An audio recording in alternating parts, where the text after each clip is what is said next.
Ada 4 tipe kepribadian.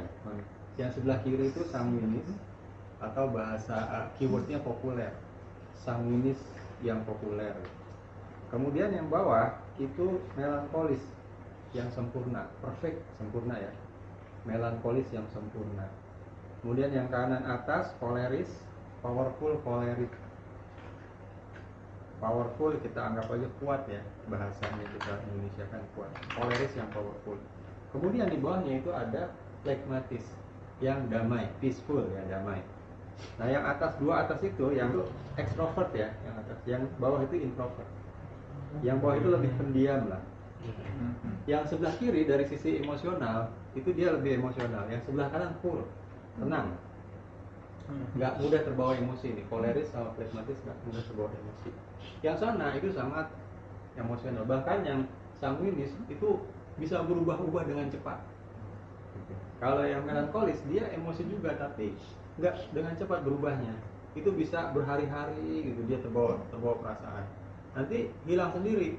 Nanti berhari-hari lagi dia terbawa perasaan yang lain. Itu yang melankolis. Nah kita mulai dengan sanguinis. Sanguinis itu kayak gimana sih? Dia itu ciri khasnya itu ekspresif, ceria, penuh semangat, dan mudah bergaul kemana-mana. Nah ini kalau di rumah ini contohnya ada nih, ada semua nih. Yang sanguinis itu yang ketiga, itu kemana-mana ceria dia. Dia dikenal di mana-mana, temannya banyak. Pembawaannya itu selalu riang gembira gitu, riang gembira. Kalau ketemu temannya, hai kamu ya, gitu.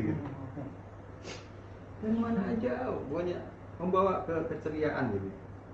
Jadi sanguinis adalah tipe yang penuh warna dalam kehidupan. Dan mereka senang jadi pusat perhatian. Dia mudah membuat orang lain tertawa, ceria. Dia mudah beradaptasi dengan lingkungan. Bahkan lingkungan sosial mudah sekali membuat teman.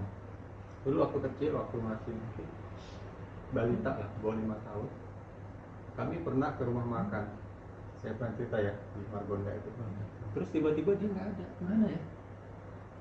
Begitu dilihat dia udah berdua sama anak kecil juga, perempuan. Dah, begitu dia kembali lagi, kita tanya tuh, itu siapa teh? Teman aku. Siapa namanya? Nggak tahu. Lah, kok teman nggak tahu? Teman di mana? Di sekolah bukan? Di pengajian bukan? Ya teman di sini kan. Jadi dia udah berteman gitu.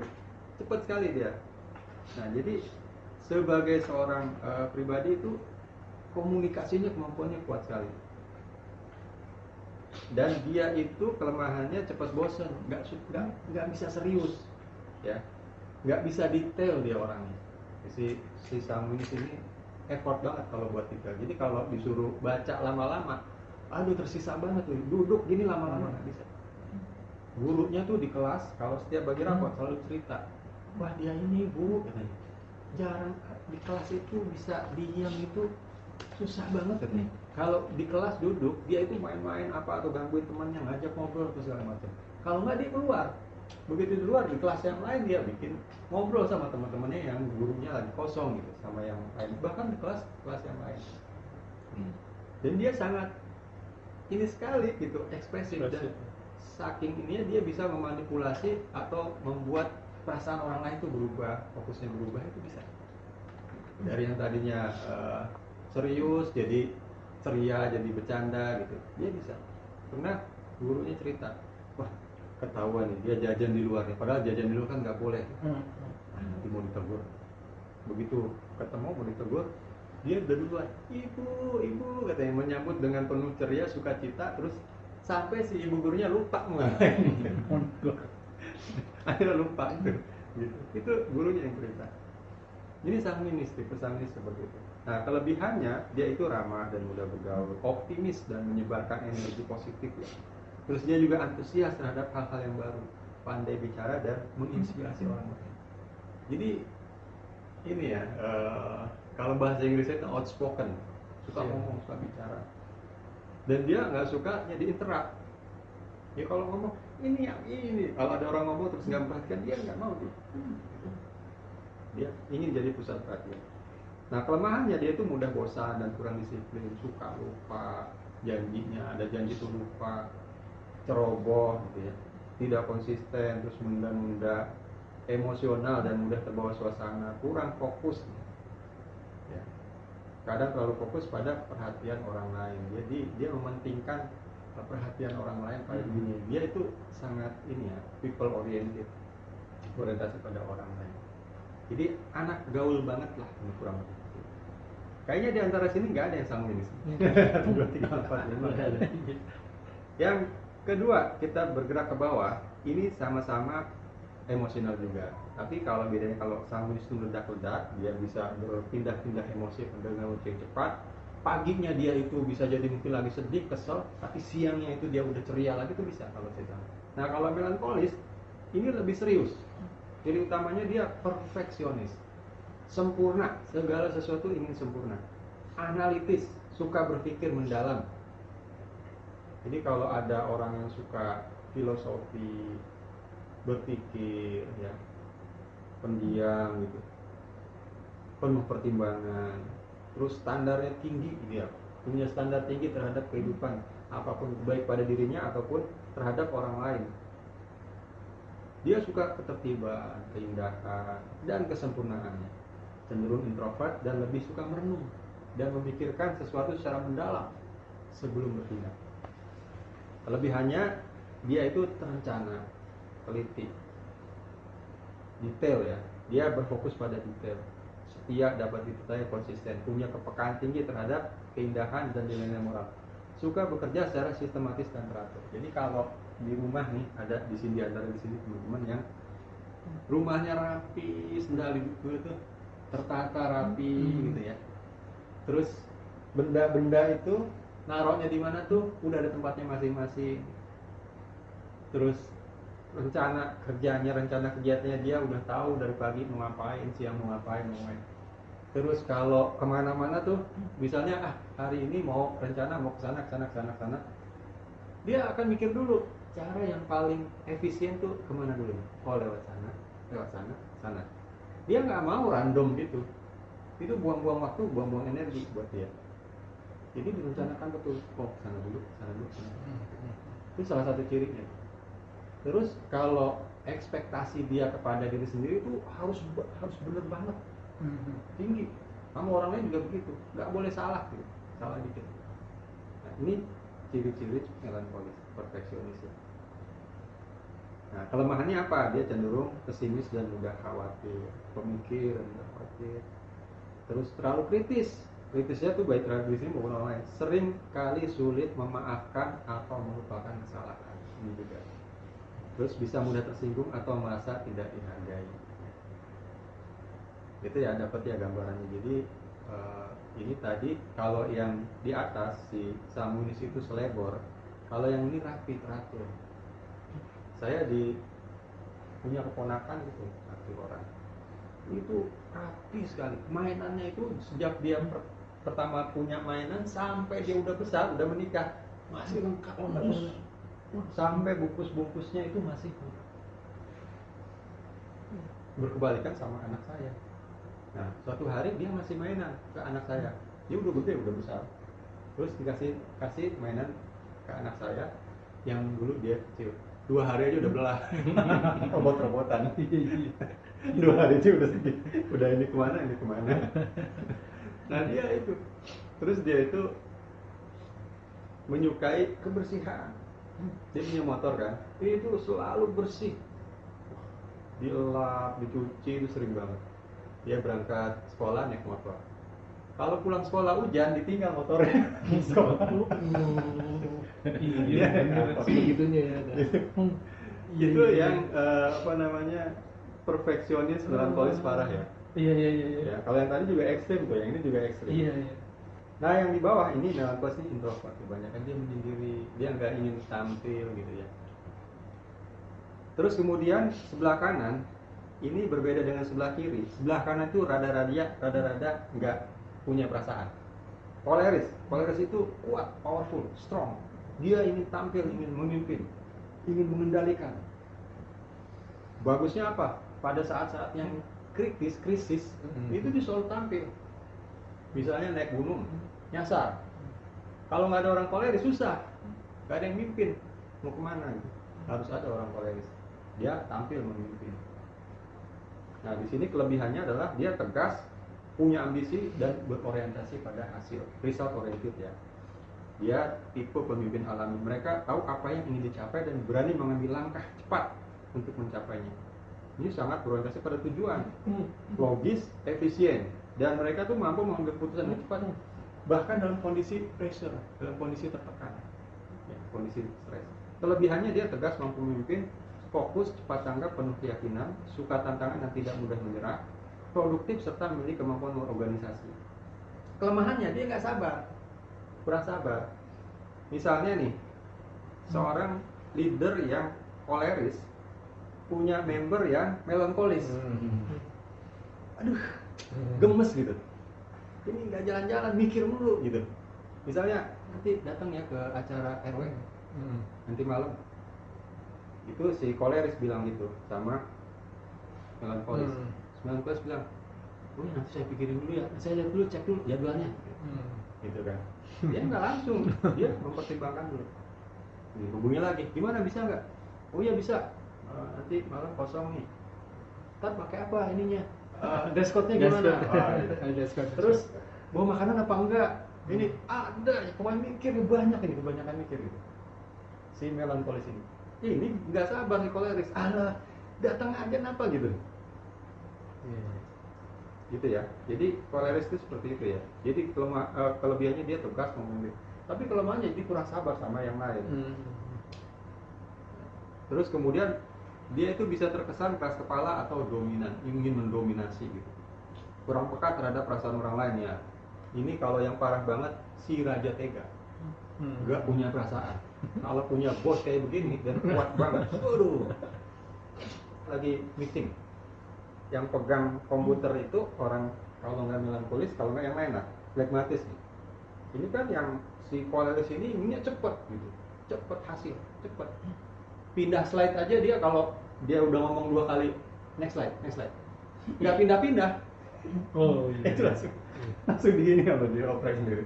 Atau kalau dia lagi kita meeting nih, ada yang pegang komputer, terus dia bilang ini lambat, udah deh, kamu pindah. Dia oprek sendiri, dia ngetik sendiri. Nah itu koleris. Kalau kuat banget begitu, dia anak buahnya stres semua. Bagusnya dia apa? Dia mampu membawa tim mencapai tujuan. Kalau nggak ada orang kayak dia, timnya santai aja. Si melankolis masih pada mikir, ini bagusnya gimana ya, caranya gimana, mikir. Terus si phlegmatis ya saya ikut aja lah ini. Ini phlegmatis ya terakhir. Itu ciri utamanya tenang, sabar dan mudah menyesuaikan diri. Dia tipe yang cinta damai dan tidak suka konflik. Mereka senang bekerja di belakang layar, nggak ingin menonjol, menjaga keharmonisan dan menjadi mediator dalam perselisihan. Mereka juga dikenal setia dan dapat diandalkan dan jangka panjang. Kelebihannya, mereka tuh stabil secara emosi, tidak mudah marah, tenang. Kemudian dapat dipercaya dan konsisten, pendengar yang baik dan bijak dalam mengenai konflik, adaptif dan mampu bekerjasama dengan siapa saja. Kelemahannya kurang inisiatif. Kurang inisiatif, mereka cenderung ikut-ikut aja. Makan mana kita? Ya gue ikut aja lah. Saya ikut aja. Dan sulit membuat keputusan cepat, cenderung pasif dan menghindari risiko, bisa menunda tugas, kadang sulit menunjukkan emosi atau keinginan pribadi. Ya, ini tipe phlegmatis. Nah sekarang pertanyaannya, apakah 4 tipe kepribadian ini sudah ada sejak kita lahir? Nah, ini yang tadi saya bilang, penelitiannya belum ada. Tapi kita bisa perhatikan, emang ada gitu. Anak-anak yang masih kecil aja udah kayak gitu gitu. Dia anak bungsi, kakaknya udah agak gede-gede gitu. Suatu hari keluarga itu berencana makan malam sama seorang tamu. Terus datanglah si tamu itu. Udah merencanakan mau makan steak. Terus tiba-tiba si anak itu bilang, yang kecil itu, aku mau makan pizza katanya. Wah udah, semua sekeluarga itu udah tahu ini bakal pizza ini. Tapi ibunya masih mau mencoba gitu kan, karena dia menghargai si tamu itu dong, udah rencananya mau makan steak kan udah dari awal gitu. ya kita makan steak dulu gini gitu. Wah nggak mau dia, wah pokoknya. Akhirnya si tamu itu bilang, ya nggak apa-apa kita makan pizza aja. Terus dia nanya, ini nampaknya kalian dikontrol banget ya sama si Jenny ini. Iya. Kehidupan kami sekarang dikendalikan sama dia. Dia itu koleris yang parah banget. Dia ingin mengontrol segala sesuatu, jadi ngelit sesuatu, menentukan sesuatu, mendesain sesuatu. Padahal usianya masih relatif. Ditanya, sejak kapan itu kejadian itu kalian situasi seperti itu? Kayaknya sejak dia umur 3 bulan. Pada suatu hari katanya dia teriak, si ini berteriak-teriak, katanya si bayi itu 3 bulan berteriak, terus kami semua datang semua. Nah sejak saat itu dia mengerti kalau dia itu bisa mengendalikan, dan sejak saat itu kami semua berada dalam kontrolnya dia. Jadi gitu ya. Jadi ada sejak kecil kita bisa melihat. Kalau tadi ya saya anak ketiga gitu, anak keempat itu cenderung lebih melankolis. Dia melihat dulu. Kalau berada dalam lingkungan yang baru, baik itu di sekolah atau dimanapun, dia nggak langsung main sama yang lain. Beda sama yang tadi.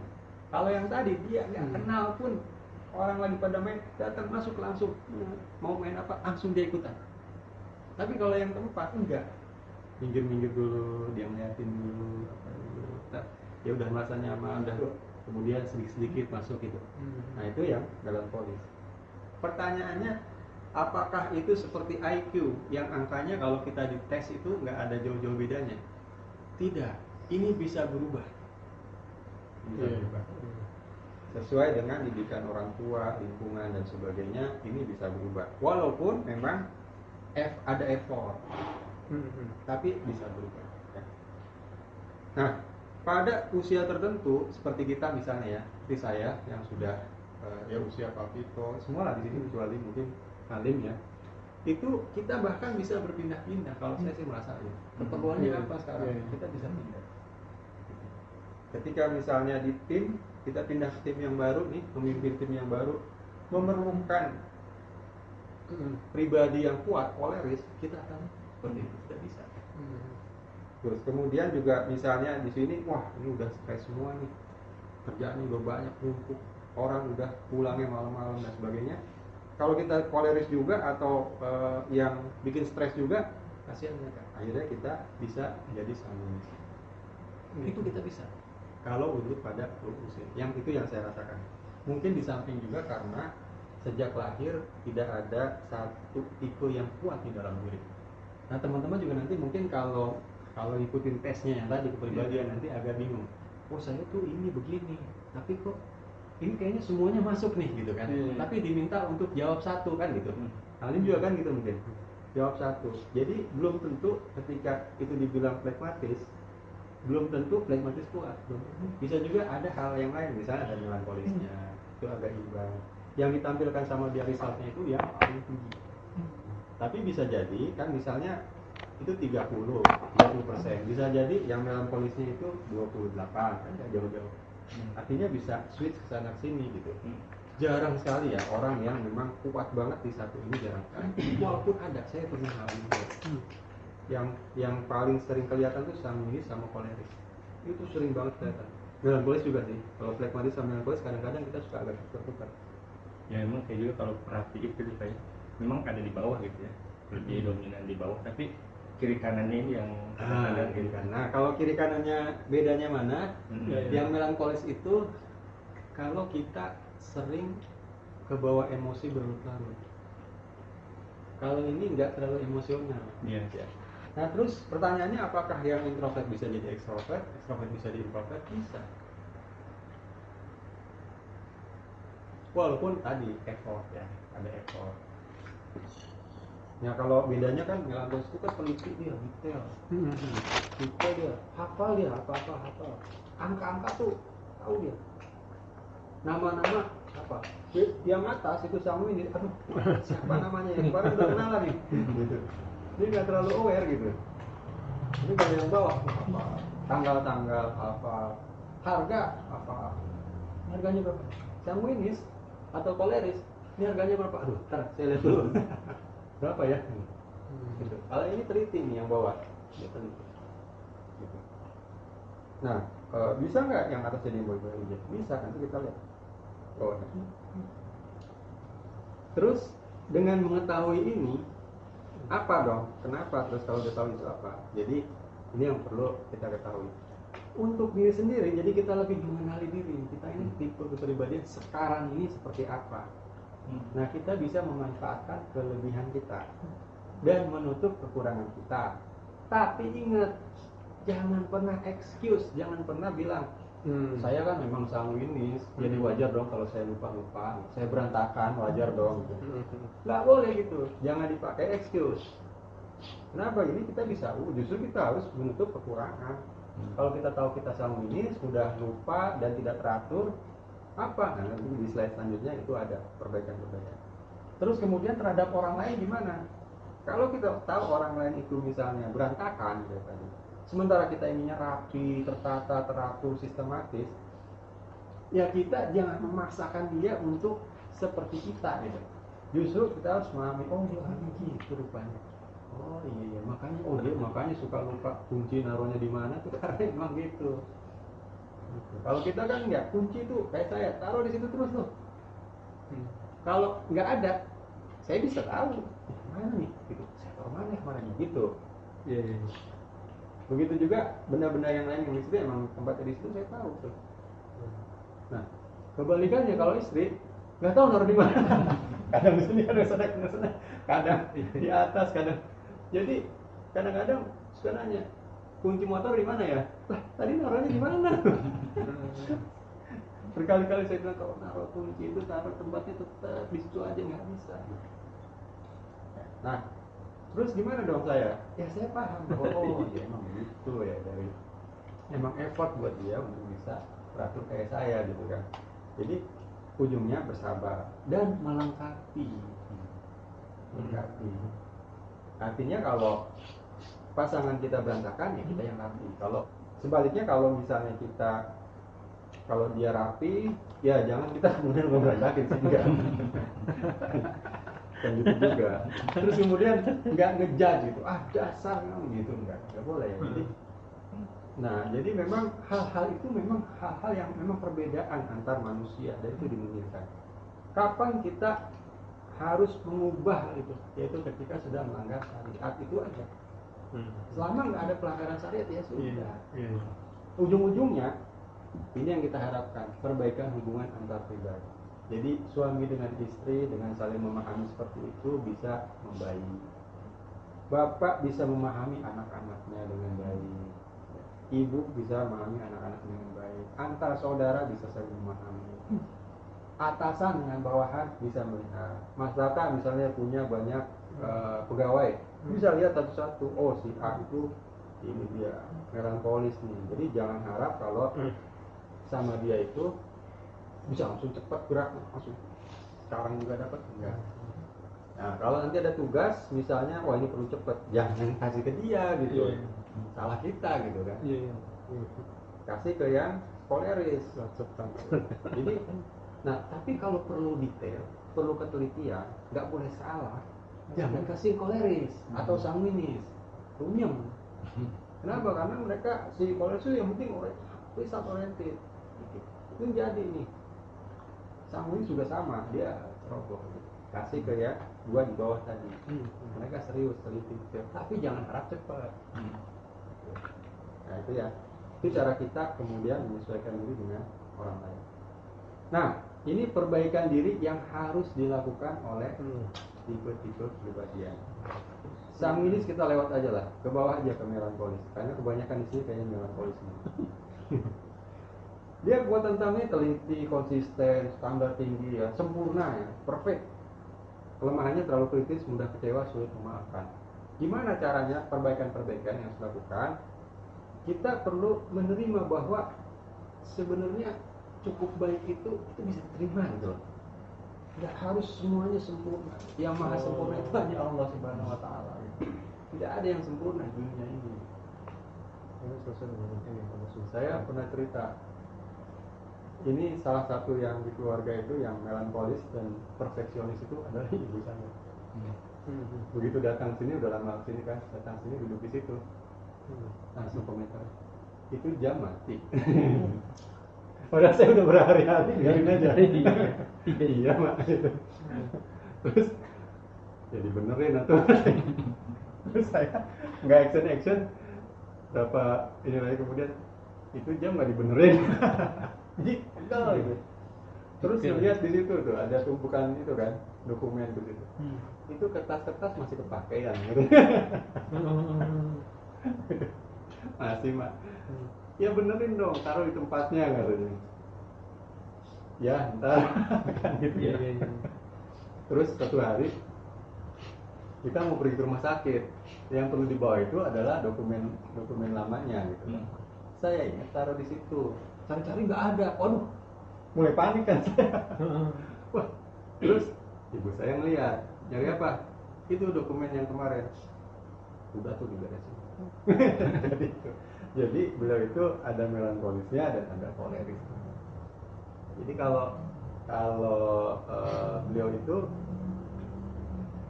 kalau nyuruh sekali nggak dikerjain, dia kerja sendiri. Oh iya. Jadi pernah meja yang itu, meja putih itu, kita lagi ngeberesin kayak gini nih, meja itu taruh di situ, berat kan itu. Terus hal tersebut tidak biasa terjadi, biasanya itu emang di sini kan.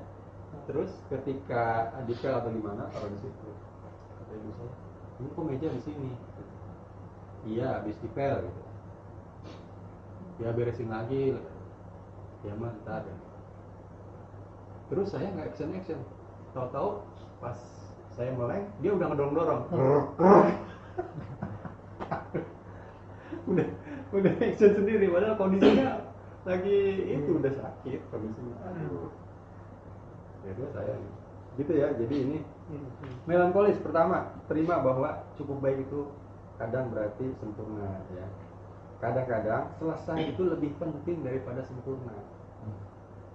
Orang melankolis itu seringkali enggan untuk memulai karena merasa belum sempurna persiapannya.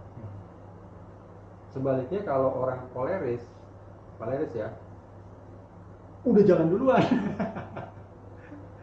Nanti pikir belakangan lah gitu. Ya itu koleris. Atau sanguinis juga kadang gitu. Kalau sanguinis juga dia punya banyak ide. Sanguinis itu, wah ini begini aja, begitu aja, hebat, bagus. Kalau ada acara apa, oh ini begini. Tapi dia tuh nggak pinter untuk menyusun rencana dan melaksanakan eksekusinya nggak pinter. Dia pinter banyak ide inovasi dan sebagainya. Jadi dia perlu dibantu sama orang-orang yang lain. Kemudian belajar mengekspresikan perasaan, maksudnya adalah kalau ada sesuatu yang tidak berkenan, sampaikan supaya tidak menjadi kekecewaan yang berlarut-larut. Fokus pada solusi bukan masalah. Saat sesuatu gagal, ubah pertanyaannya, kenapa? Kalau orang melankolis, kenapa ya? Kenapa ini salah ya? Udah, itu lupakan, move on. Nah, gimana nih? Gitu. Jadi hasil menjadi bubur, kita bikin jadi bubur apa gitu? Kalau istilahnya gitu. Kemudian kurangi beban kesempurnaan. Tidak semua orang memiliki standar seperti kamu ya. Jadikan itu kekuatan berkembang, bukan menekan. Bangun rasa syukur harian. Orang melankolis ini cenderung itu ya, cenderung pemikir, termenung, dan kurang bisa menghayati kebahagiaan dibandingkan sama si sanguinis. Sanguinis itu bisa mengubah situasi itu menjadi keceriaan, kebahagiaan itu cepat banget. Kalau dia datang, wah semuanya jadi ceria lah, cerah ceria. Kemudian koleris, kekuatannya berani, produktif, cepat ambil keputusan. Kelemahannya keras kepala, dominan, kurang empati. Langkah perbaikannya dia harus belajar empati. Belajar melihat dari sudut pandang orang lain. Belajar melihat dari sudut pandang si sempurna melankolis. Bahwa ini perlu waktu, nggak bisa jebret. Udah hari ini sekarang juga dikirim, enggak, perlu dipikir dulu, dilihat dulu, diteliti dulu, direview dulu baik-baik supaya nggak ada yang salah gitu. Nah kalau yang koleris kan enggak, maunya cepat aja. Kendalikan nada dan ekspresi, tegas tidak harus keras, gunakan gaya komunikasi yang kuat tapi tetap menghargai. Orang koleris ini kan dia kontrol ya, ininya. Kalau si sanguinis yang kiri itu keywordnya itu, ayo kita laksanakan, ayo kita jalani dengan bahagia. nggak mau ada yang di antara kita ya yang nggak berbahagia. Itu ciri orang sanguinis. Tapi ciri orang yang koleris, ayo kita selesaikan ini sampai result oriented, sampai selesai. Nah kalau orang yang bawah melankolis itu, ayo kita nikmati prosesnya kita nikmati. Result itu sama proses sama pentingnya. Kalau si koleris enggak result, ngapain proses gimana? Tapi kalau si melankolis dan flegmatis, dia menikmati result, menikmati proses gitu. Yang saya cerita, kalau kita kampung sama keluarga macet, gitu kan ya. Jadi jangan pikir kampungnya itu, resultnya itu kita ada di kampung, enggak. Tapi prosesnya kita sama keluarga biarpun macet-macetan itu juga itu yang dinikmati. Itu yang melankolis atau flegmatis. Ini yang sering gagal orang koleris itu adalah menikmati proses.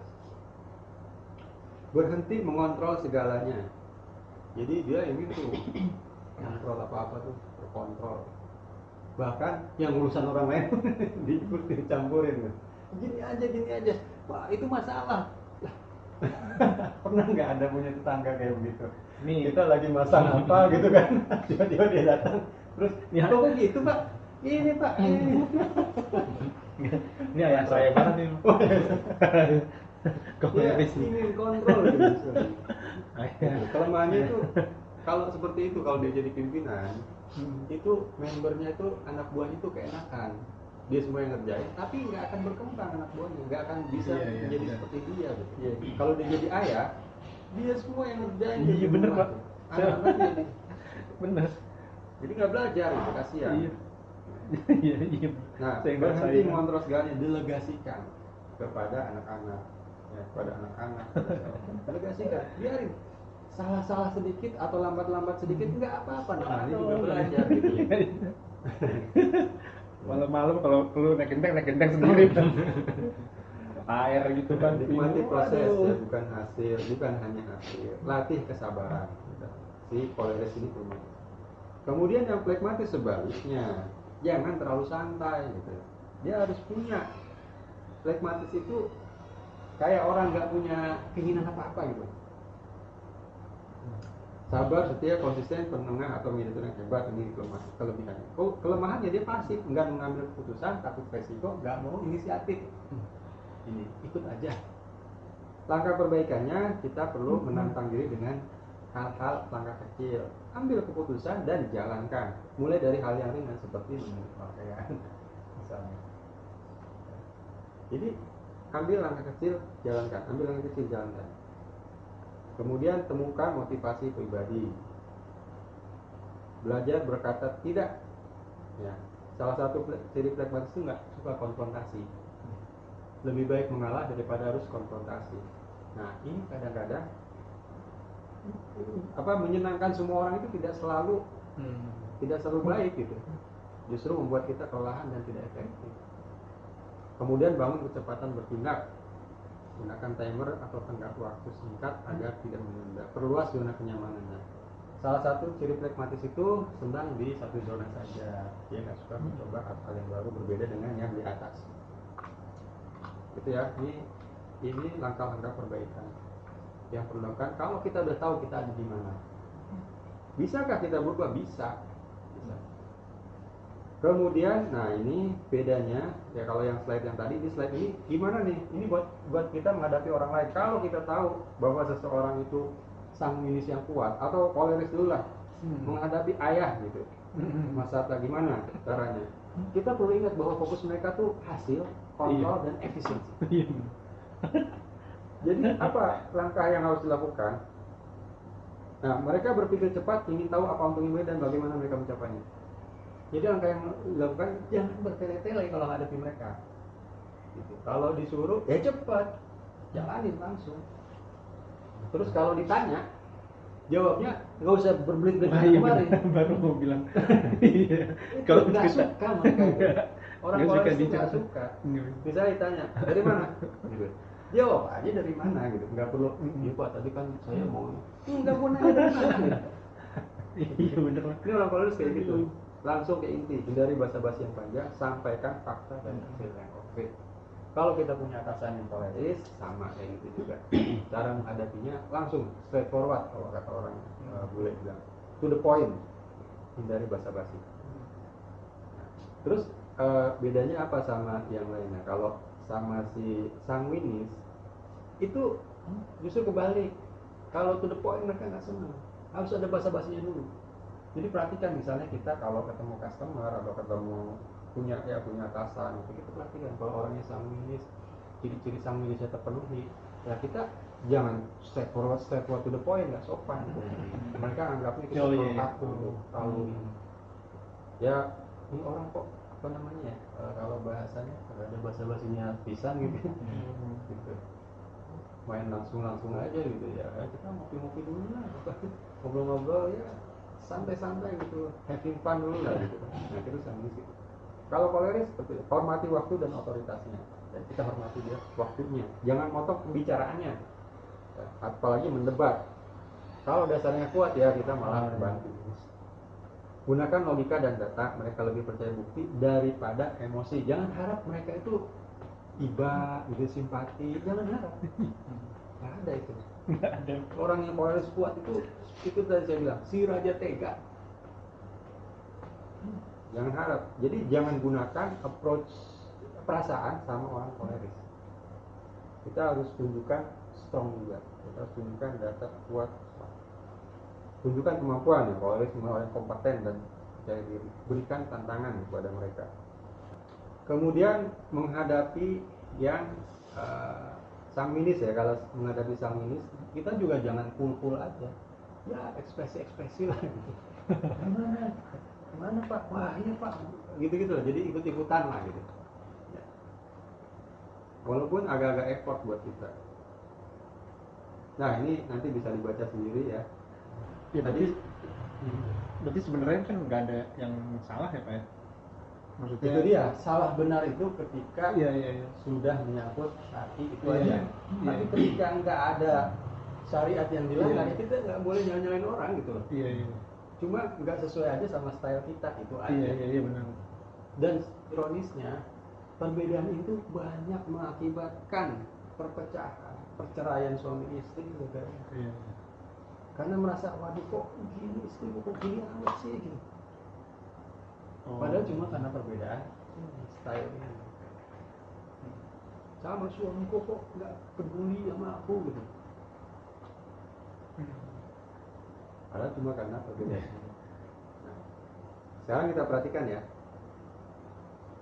Kebanyakan orang-orang yang aktif di masjid atau orang-orang soleh itu dari 4 tipe kepribadian itu di mana coba? Yang mana?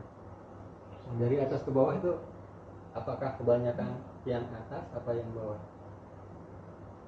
Orang-orang yang kita kenal soleh, yang kita kenal Bawah apa ya? bawah. Bawah ya? Bawah banyak. Nah dari bawah 2 ini kiri apa kanan? Kanan. Kanan. Ya. Banyaknya di sini. Pertanyaan saya, yang paling kurang bisa diterima oleh lingkungan tanda kutip yang Islami itu yang mana? Atas kiri apa atas kanan? Kanan. Atas kanan ya. Atas kanan atau atas kiri? Coba misalnya anak-anak. Anak-anak Di kiri ya. atas kiri, ya atas kiri atau kanan dua-duanya agak ini ya.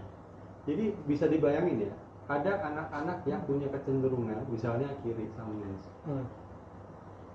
Dia itu dimanapun itu bermain, ceria, masuk ke masjid, main sama teman-temannya ceria gitu kan, dimarahin. Ujung-ujungnya di masjid cuma ada orang-orang anak-anak yang bawah gitu kan, yang memang kecenderungannya melankolis atau flegmatis. Kita nggak punya anak-anak yang aktif di masjid itu yang atas. Akhirnya apa? Kita nggak punya calon-calon dai, para orator yang bisa menarik simpati orang banyak itu di masjid itu nggak punya kita. Yang secara alami sudah terbentuk. Nah saya penasaran juga Ustadz Abdul Somad itu kecilnya kayak gimana? Iya. Saya dugaan saya kiri atas beliau itu. Iya iya. Jadi atas, jadi secara natural itu dia itu outspoken ya, suka bicara, wah sana kemari ceria, ngelucu bukan kemari gitu kan, disukai di mana-mana lah gitu. Tapi dia juga punya kemampuan untuk detail ke bawah. Allah ngasih intelijensi yang cukup tinggi sehingga dia walaupun atas, Iya, tapi iya. dia bisa ngejar hafalannya, ngejar detailnya, ngejar pajaman.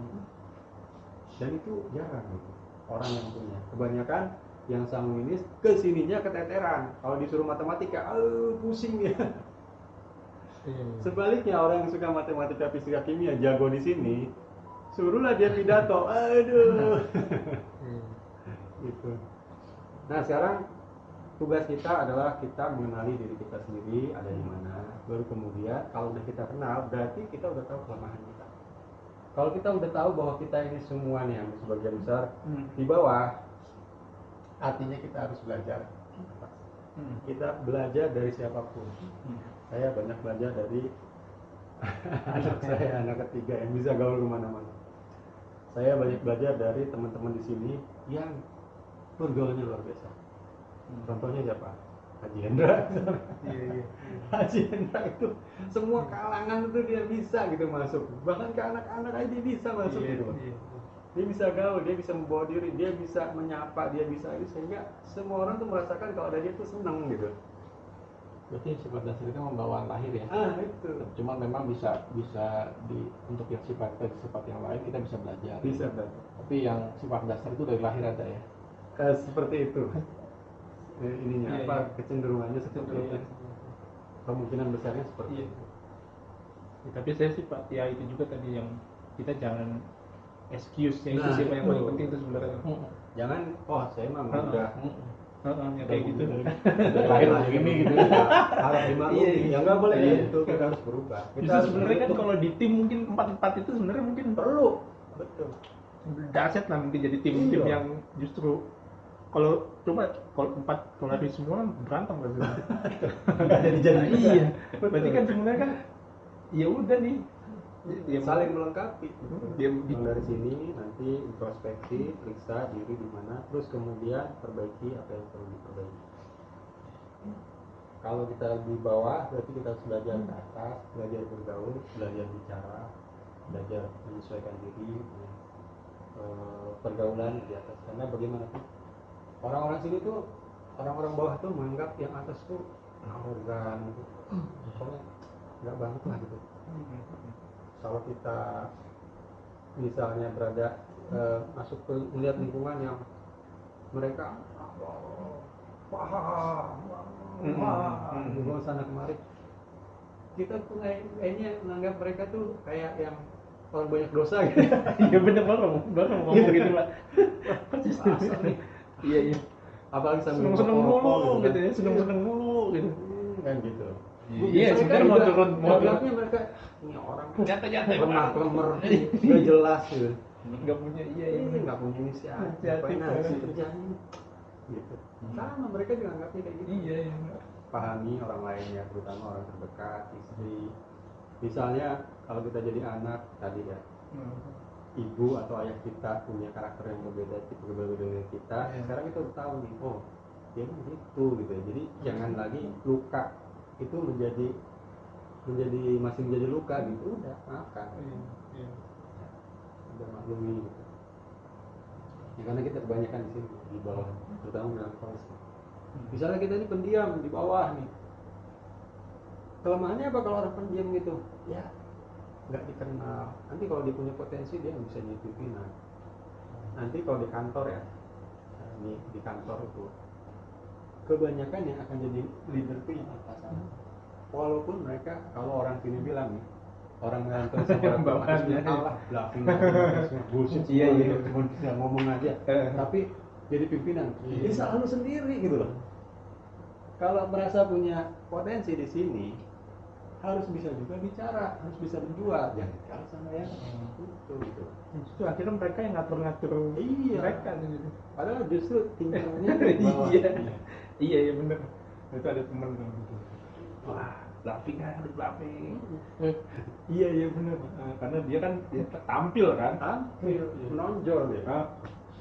Jadi Kalau manfaatin aja nih. yang atas itu ngomong dulu, mikir belakangan gitu.